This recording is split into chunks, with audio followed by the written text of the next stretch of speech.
রাইতের বেলা এতগুলা টাকা নিয়ে চলাচল করা রিক্স। আমি রাইতে একলাই রওনা হবো। দেখ কই আসি ওস্তাদ। সাবধানে যাস। দেন ওস্তাদ।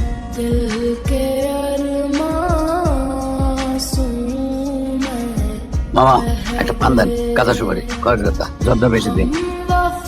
একটা পান দিয়েন তো আমারে, কাঁচা সুপারি, খয়ের আর জর্দাও দিয়েন। আপনি কই যাইতেছেন? আপনি কি আমার চিনেন? আমার কাছে আপনার কোনো দরকার আছে?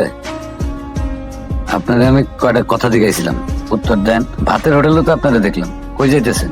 কুড়িগ্রাম। আপনারে আরেকটা কথা জিজ্ঞেস করি, আপনি এত তাড়াতাড়ি এখানে এলেন কেমনে? মানে কিসে আইছেন? বাসে না অন্য কিছুতে, নাকি মাইক্রোটাইকোতে? এই, আপনার দোকানে পানি আছে? আছে। 2 বোতল পানি রেডি রাখেন তো, বড় বোতল। একটা অ্যাম্বুলেন্স আসবে রোগী নিয়ে। কিসের অ্যাম্বুলেন্স? ওই অ্যাম্বুলেন্স আসতেছে রোগী নিয়ে। তাদের বড় 2 বোতল পানি লাগবে। আপনি কেমনে জানলেন?